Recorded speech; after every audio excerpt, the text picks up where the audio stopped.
Bali bamanyi ng'ense batya. Woo.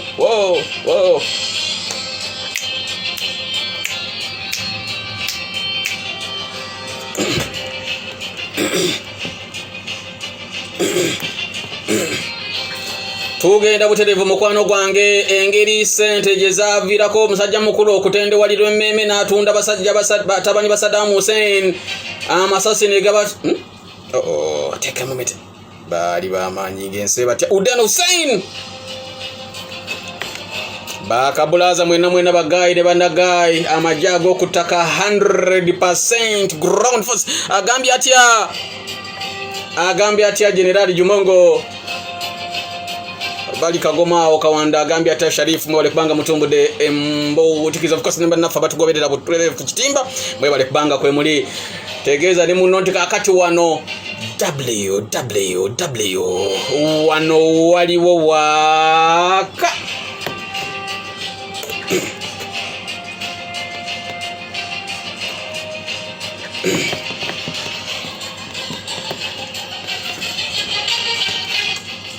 Chusa mudigido pala.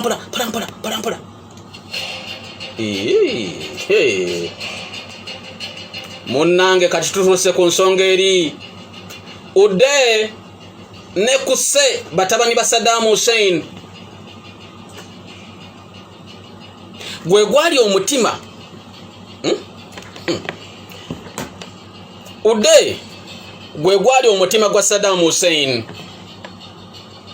kuse gwe gwali omusaayi gwa Saddam Hussein. You know what that means? Ude Hussein gwe mutima gwa kitaawe. Kuse Hussein gwe musaayi gwa kitaawe. America etegedde musajja mukulu Saddam Hussein bamukubye bamunoonya tebamanyi waali.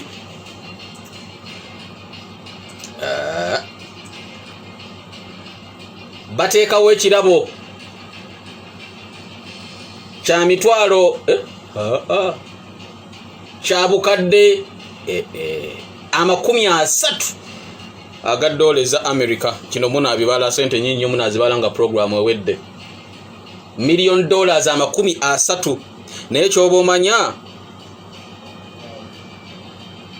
nti akakadde ka dollars za America kamu kalimu obuwumbi 3 mu obukadde 600 mu sente za Uganda. $1 million akakadde kamu kalimu obuwumbi wa sente za Uganda 3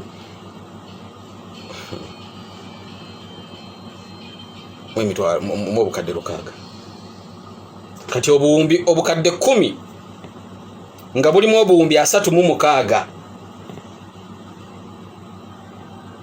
obukadde 10 bwa dola nga mulimu obuwumbi 36 mu sente za Uganda. Kati 36 emirundi 3 wano 9 6 emirundi 3 ziba mmeka mumwabala 6 emirundi 3 ziba mmeka UPE yabasalira bwerere 18. Kati that means batabani ba Saddam Hussein America yabateekako obukadde obuwumbi bwa sente za Uganda 18. Obuwumbi bwa sente za Uganda 18. Abalabako obuwumbi buno 18 tugenda bukuwa kubalabako bulabi n'otubulira nti wawalabyeko nga amawulire gayinza okutuyamba okubakwata oba n'ekisinga obulungi nga amawulire gayinza okutuyamba okuba WTA okubatta.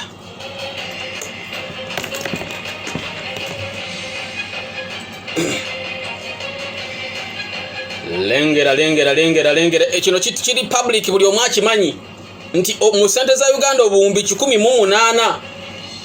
Negumanya akawumbi gwe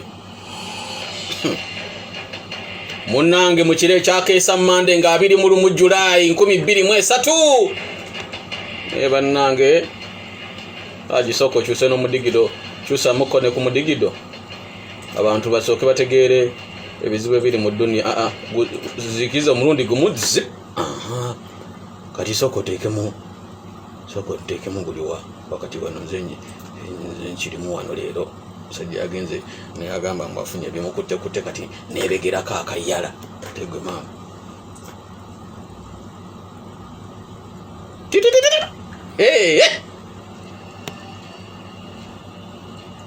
tararara basiri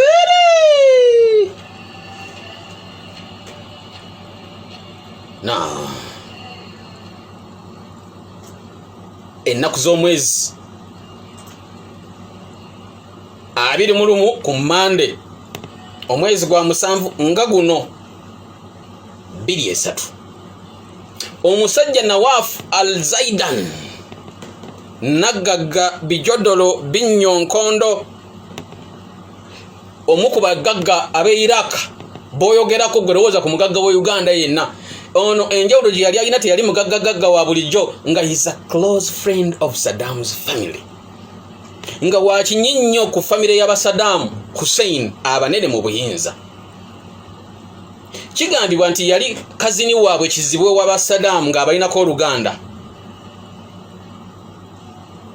Nawaf Al-Zaidan okumala ebbanga ddene yali ayina amaka agatunulanga human being agatunulanga person mu katundu kayitibwa Falah kali mambuka g'obuvanjuba ow'ekibuga Mosul mu Iraq yali amaze wiiki 3 nga yabudamiza yakwese batabani ba Saddam Hussein ne muzukulu wa Saddam Hussein Mustafa ne bodyguard wa batabani ba Saddam Hussein Abdul Majid Al-Samad huliro Luwarabu awo limi lulwaffe Luwarabu lweri tulya nnyo entende ne pirawo tubeera mu ddongo Abdul Majid Al-Samad bodyguard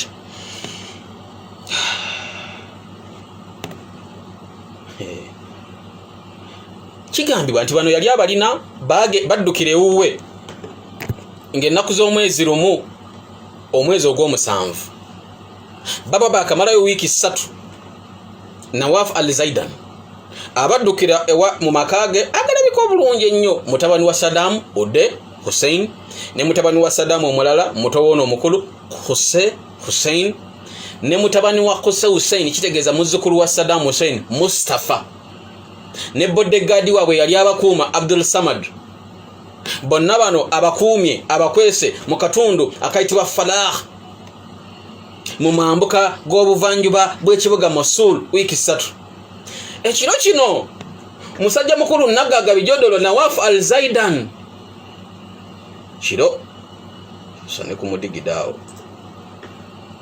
sajja lino ne lisooba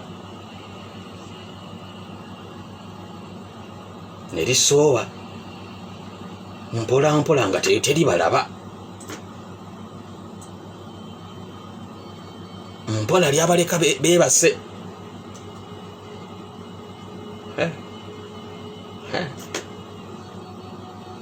babulizaako Nawaf Al-Zaidan nagagga akwese batabani ba Saddam ne bali begambye abalala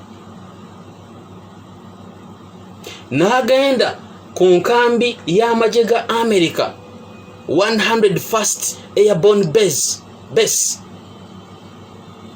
kumpi n'ekibuga Mosul era abasirikale abaamulaba emmotoka yagiparkinga distance motoka ng'alimu bwomu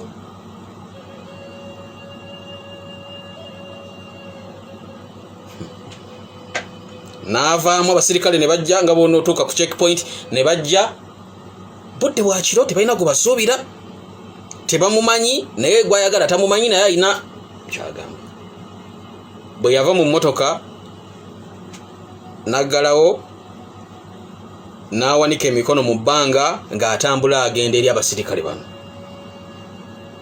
101st Airborne Base kambi y'amagye ga America ekibinja ekye-111 okusinziira ku mabegako nali ndaba documentary eri ku mikutu gyebweru eyo Discovery bagita 60 minutes killing Kuse and Ude. Omu ku basirikale abamulaba bagamba he was nervous. I could tell more nervous than anybody else I've ever seen dealing with it.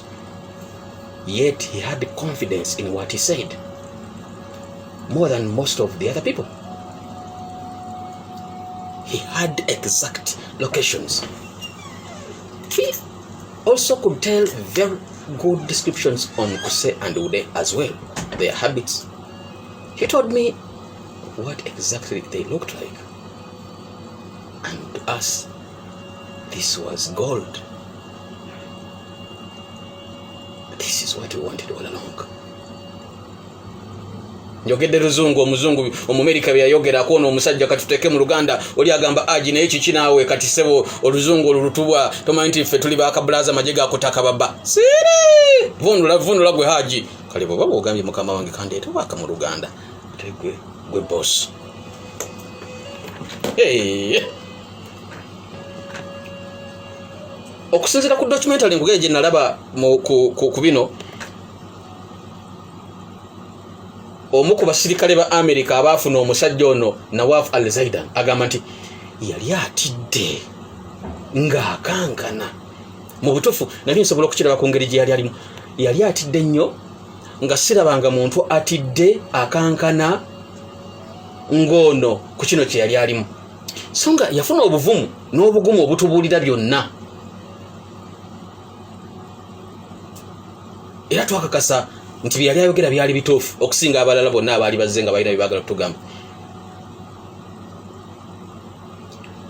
He had the exact locations. Yalina enfo ze nnyini entuufu. He also could tell very good descriptions on Kuse and Ude as well. Ono yatunyonyoleranga ddala bulungi n'akusigira ekifaananyi ky'abaana bano ababiri abaana ba Saddam Kuse ne Ude n'atusigira ekifaananyi kyabwe bulungi.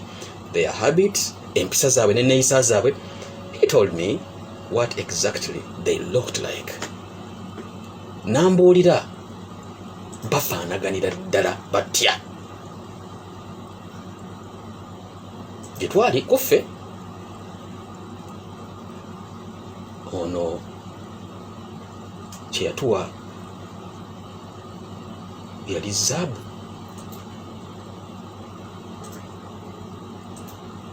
Kye yatuwa kye twali tulindiridde ebbanga lyonna laba bwe kyereeta nga tetutaddeemu maanyi gonna. Kyusa mudigida mwana wange Basiiri.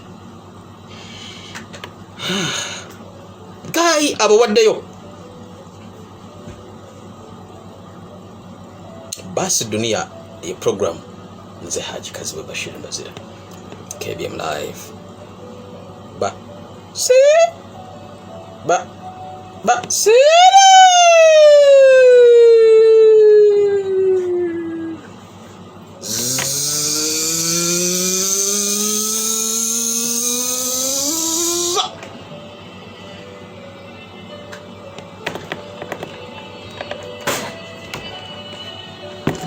ekyo bakiyita waaka. That's what makes us who we are. Nze naawe waaka kye kitufuula ekyo kye tuli. Nze aweereza naawe awuliriza. Waaka gwe muzimbo omunene lwe Luganda, olunene lwe lujegere olunywevu, olutindo Sseddugga empagi ennene ebitunyweza. N'embeera gye mbeera nga nkusubwa, n'obeera gy'obeera ng'onsubwa. Kale katukozesa akaseera kano nga twerinanga nga nkulinanga naawe nina tugende munda mu waaka.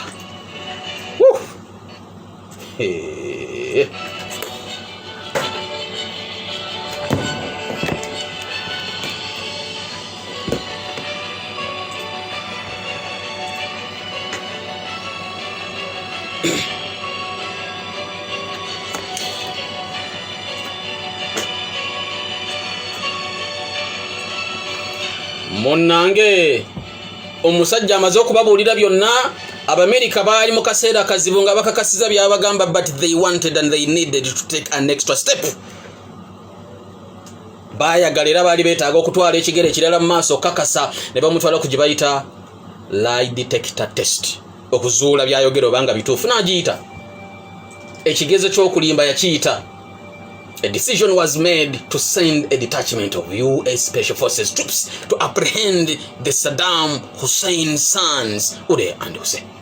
Abamerika basalawo ne bagamba tewali kirala kyonna kyonna kyakola tusimbule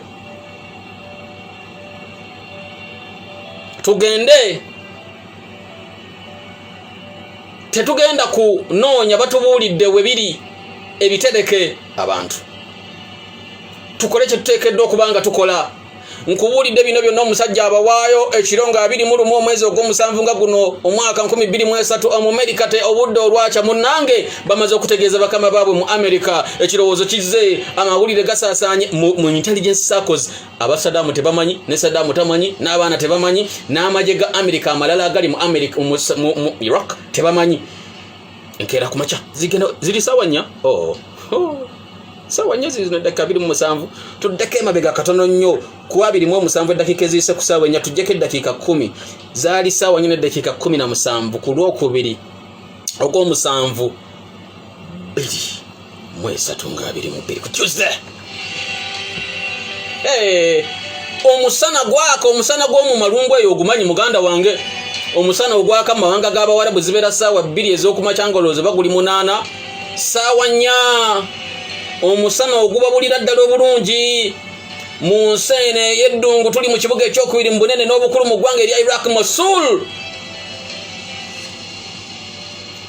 Abamerika ne babasindika ba special forces 8 nagamba omusirikale wa Amerika ombu omulaba gwe balawa aba Uganda 10.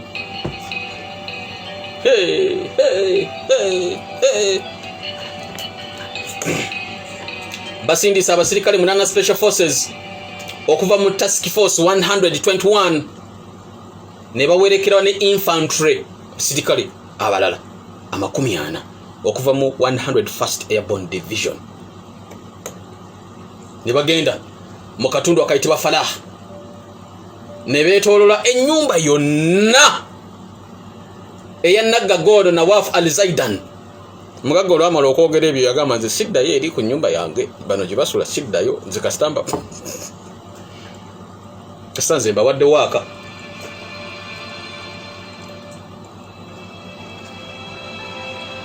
Era ne basigala nga bamukuuma paka operation lwe yaggwa. It's tense man. Mbeera ya bunkenke.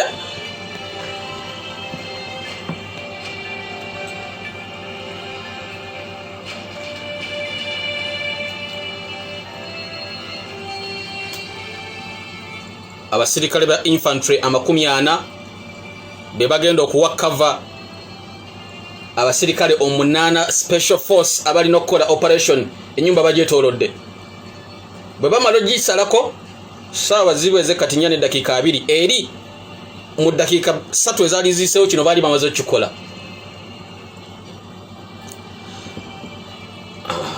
Ne bakwata ekizindalo wabweru bino ebizindalo by'omukalakasa. Omusirikale nayimirire waggulu ku mmotoka ey'amagye n'akwata ekizindalo kimukalakasa n'alagira buli muntu yenna ali mu nnyumba eno fuluma wabweru ng'owanise emikono mu bbanga. Buli muntu yenna ali mu nnyumba eno oweereddwa eddakiika emu okufuluma ennyumba eno ng'owanise emikono mu bbanga.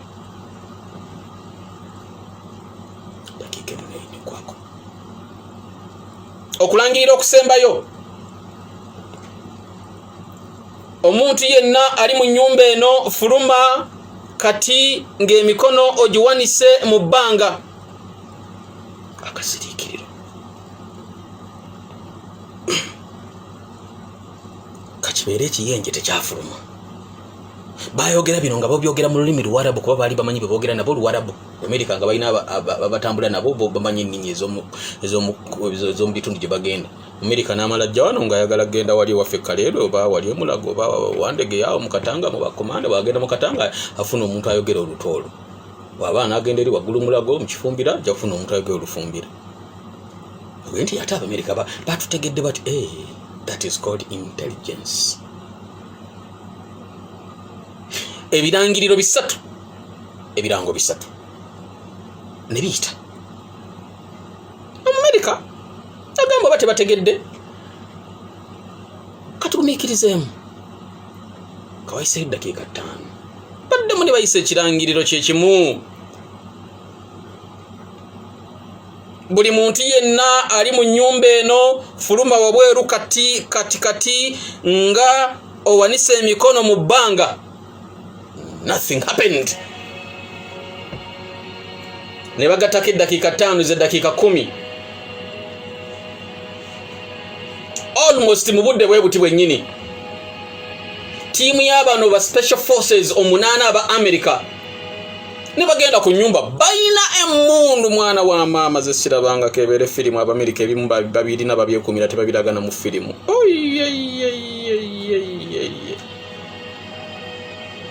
Emmundu eziriko obutaala ezimulisa eziriko kamera bambadde ngo omuntu omu alinga kiroboti n'essasi terimukuba ne bamukube essasi ligwa bwe wali wansi. Bode ama bonna bayina agagatto bwegatiga nnene 8 bonna ne bagenda ku lujjo lw'emiryango. Mwanange uliriza amatu tegaba nandali tubatuka ku nyumba eno jukira abalala 40 bagyetoolodde ekikomera wabweru ne munda mu kikomera abalala bali waggulu ku kikomera bawalampi waggulu. Ennyumba yali yakalina abalala bakozesa bukodyo ki ne balinnya waggulu ku rooftop gye bali waggulu. Bano 8 nga be balina okumaliriza omulimo guno ku batabani ba Saddam Hussein. Wuliriza eno si firimu bino bya ddala munnange waakabeera waddala. Batuuse ku nnyumba ne batakinga positions. Mu America bapatuka ku nnyumba eno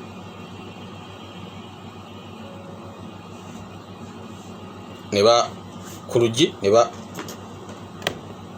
kola buti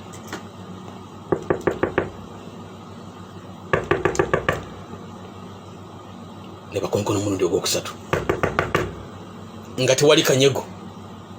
Kati Omumerika n'amanya kati bano byonna tubibawadde baganye kale ne bakozesa ekyuma kye bali bazze nakyo ne basala oluggi.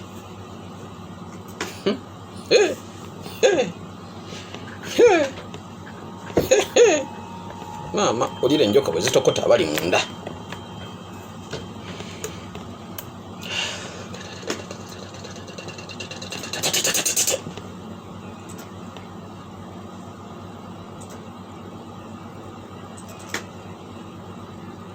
Basaza oluggi.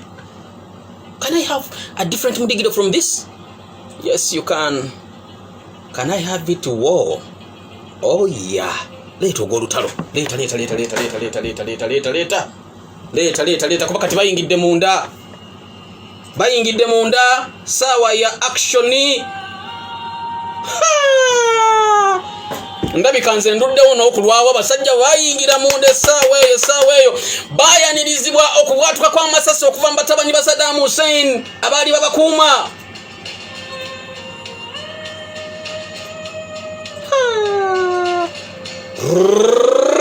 Rapid AK-47 basajja ba Saddam Hussein batabani ba Saddam Hussein abaali babakuuma ze baali balina AK-47 netandika okutokota.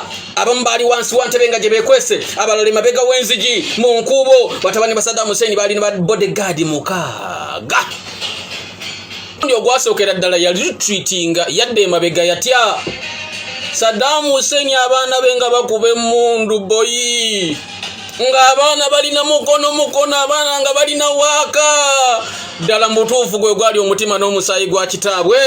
Emmundu yatokota abasirikale Abamerika bana bafudde basigaddewo bana ba special forces. Obumerika ne budduka mwanange ne budduka ne bufuluma ne budde ebweru. Abayaayi bakyali munda. Batabani ba Saddam bakyali munda balemeddwa.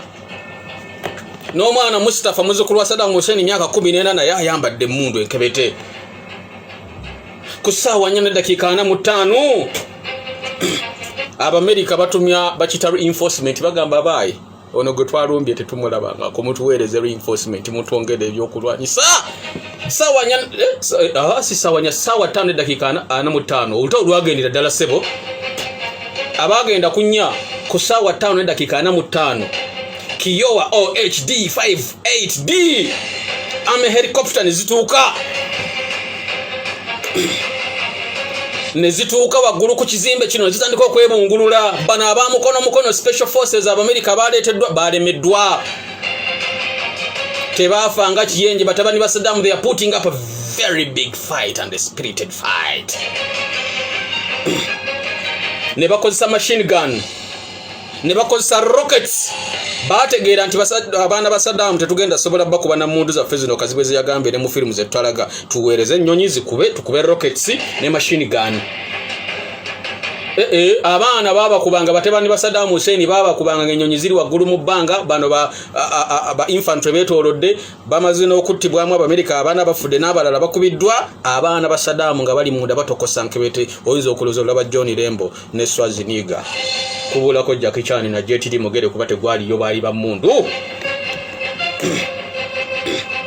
Machine gun yenyoka Omumerika akasuka rockets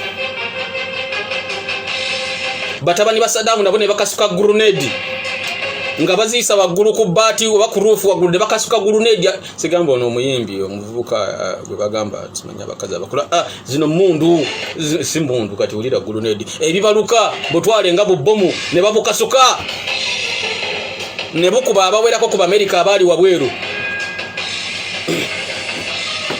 bali ku defensive. Agambye atasiba kijeka lero abali kalere bangambye mutumbudde mwenna bakabulaza majago okutaka abali bageto youth anti mukimanyi buli Rwamande ombaka abeera namwe nga babonga ko kati ne Mande nongenda kubanga Mande sirwacha ngenda kubanga mbayita mu kauto ogere ku nsonga zituma abantu bafe wali wona nga bwokitegera ate nawe nate kwatayo.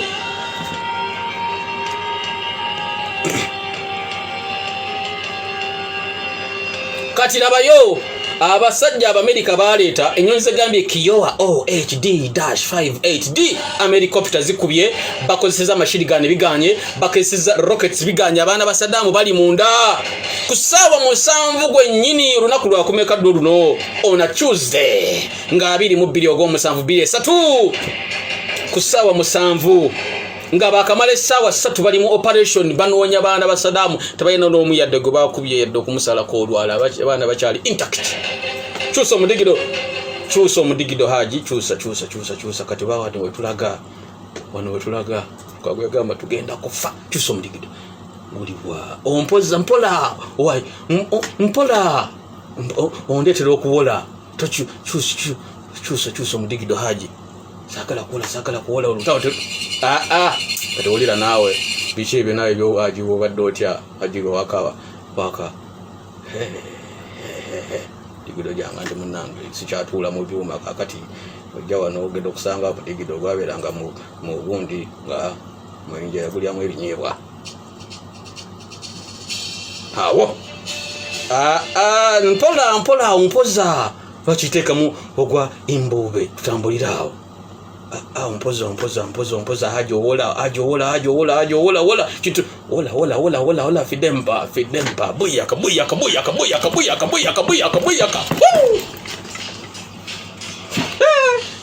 basi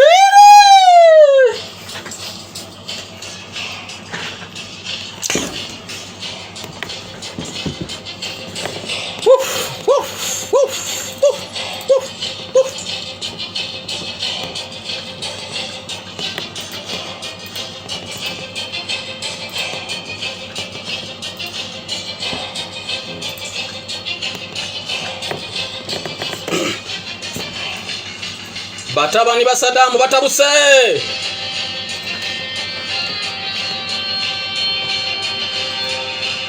sikyawoze kati nkoledde sekyali kuwola kati kukalira nkoze ki nchamuse ate oyinza okutya mukanoosiriira nkoledde tugende maaso sawa musanvu esawa za kawera 3 bali mu operation kunonya bana ba Saddam Hussein tebakyabanoonya bamanyi we bali munda emundu etokota abana babananga amasasi bali nameka obe byokulwanyisa bali ne ono abuuza kimunanga ono mwana wa mukulu yadomira amaje gali genagambye agadduse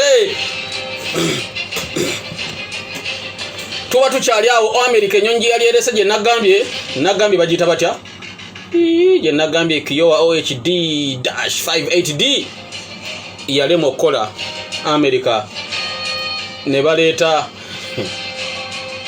ennyonyi endala Apache helicopters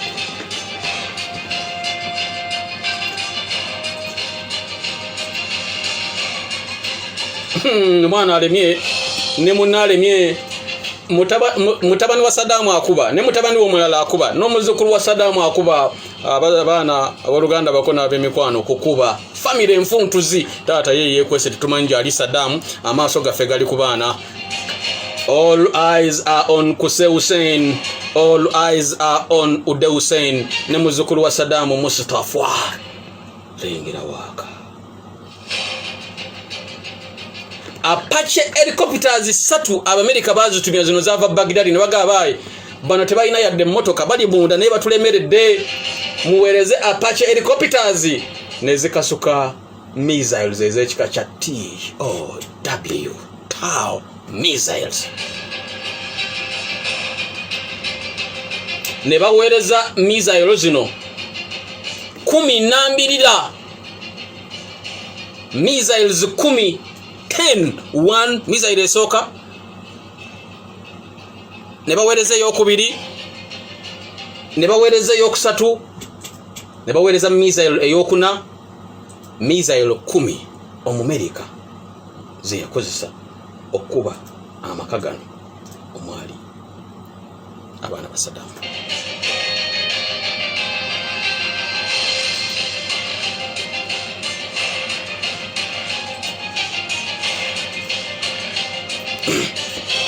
Now, of course, we tuwereza missile.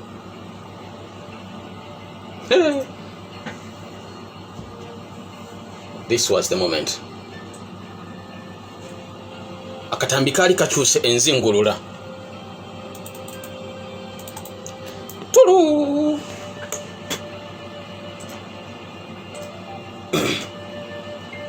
Kyosobola okutebereza nange kyentebereza.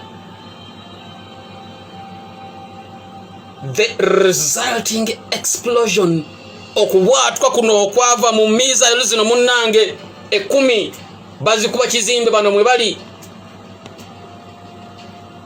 kubwatuka kwali kwa mutawana siku ekwemundu bana abaleete babale mwa missile 10 munnange zatta Uday Hussein ne Qusay Hussein omutima gwa Saddam n'omusayi gwa Saddam and of course ne bodyguard wawe yafiirawo.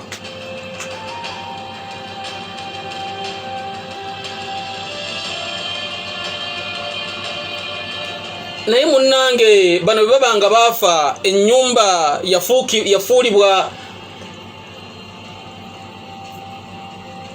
ebifunfugu n'agayinjayinja. It was reduced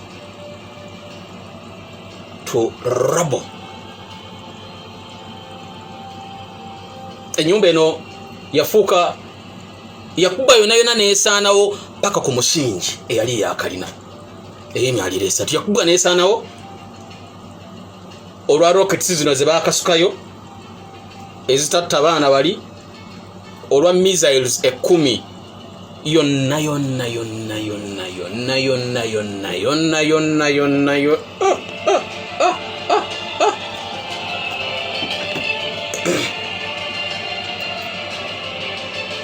era munnanga amangu ago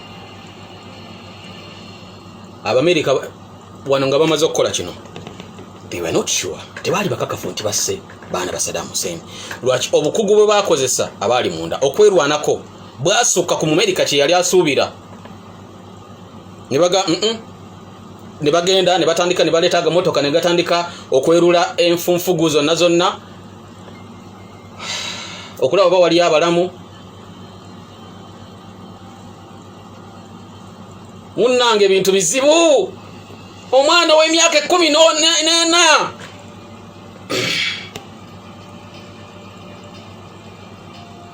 Mustafa Saddam Hussein, muzzukulu wa Saddam Hussein. Mukama mu bino byonna rocket bazikubye missile 10 zigenze. Mukama asasira omuzzukulu wa Saddam Hussein mu kaseera kano ye teyafa. Wabula bwe bagenda mu kubikula bazuula balaba bawali abalamu. Ono omwana wa myaka 14 nga ayina emmundu ye ya AK-47 ebikompola tebyamutta, missile tezamutta, zatta taata we ne taata we omuto. Bamusanga ali wansi eyo mu bifunfugu nga bimugwiridde. Myaka 14 muzzukulu wa Saddam Hussein, eno family nfuntuzi. Yakola ki? Kaganula bwati yekubakubako enfufu abambiyinja agenda kukyuka bwati alengera Abamerika bajja akutte mundu ya AK-47. 14-year-old Mustafa Hussein, muzzukulu wa Saddam Hussein, he shoots at the American soldiers. Bamasasa eri Abamerika abali bajja babiri n'abattirawo before he was pulled out of action. Bagenda okutta muzzukulu wa Saddam Hussein nga naye ku Bamerika sseeko babiri. Bamasasi nasiririra waawo mwana wa Saddam Hussein.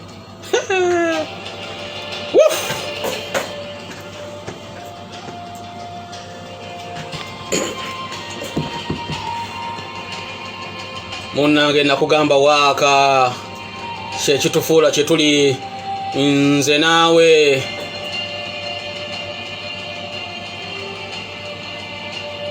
Gwe muzimbo omunene, lwe luganda olutukuuma.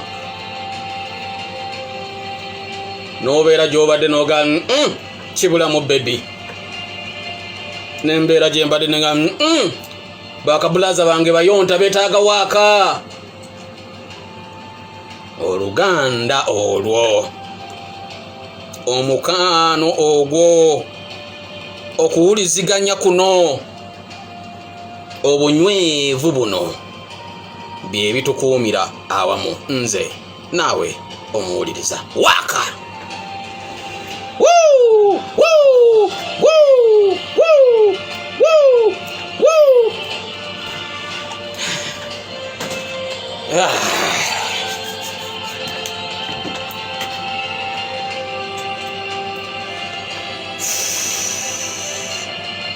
Munnanga amangu ddala bino nga bibaddewo. Emirambo gy'abantu bana Abamerika bagiteeka ku nnyonyi ne bagitwala e Baghdad. Omulambo gwa bodyguard w'abaana ba Saddam Hussein, omulambo gwa Ude Hussein n'omulambo gwa Kuse Hussein, and of course n'omulambo gwa Mustafa Hussein, muzzukulu wa Saddam Hussein yasemba okuttibwa. Ono ye Abamerika be bamekubira mu masasi. Of course ne bali Abamerika be babako naye babatisa rocket na missile. Naye ono omwana ayimuka alaba Abamerika bajja bamaze okukola bye bakoze, akubaka Abamerika babiri amasasi, yali ayolekera okuba omulala naye ne bamunyiga n'afa. Mirambo bagitwala nga bino byonna batwala baga ne tukakase ddala abantu bano bebbo. They needed to do bakiyita identification.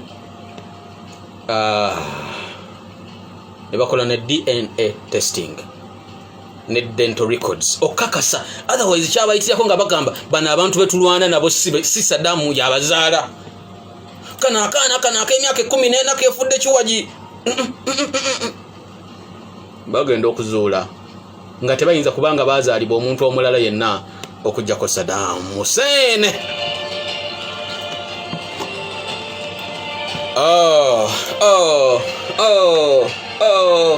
Basebo ne banyabo, oli buterevu nange Haji Kaziwe Bashir Mbazira bwe tufunangayo munnanga akadde akafaanaganako bwe kati nkutemyangako n'ensija n'enkuwa kuwaaka. Naye bw'owulirangako nti nannyini waaka mwali mu kizimbe, temyangako ku munno waaka anyumanga okifuna ne banno. Of course oli ne Haji Kaziwe Bashir Mbazira, KBM Live www.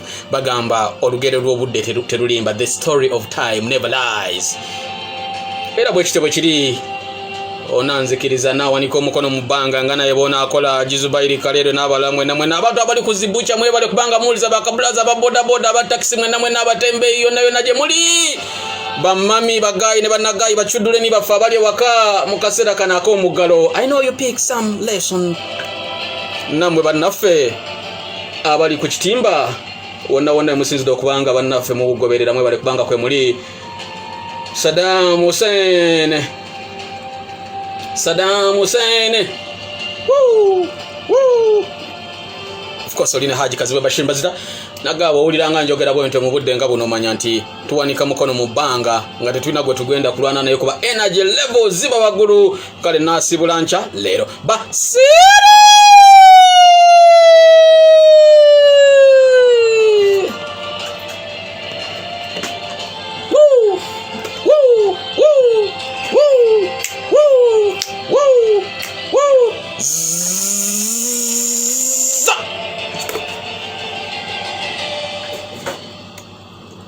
What are you?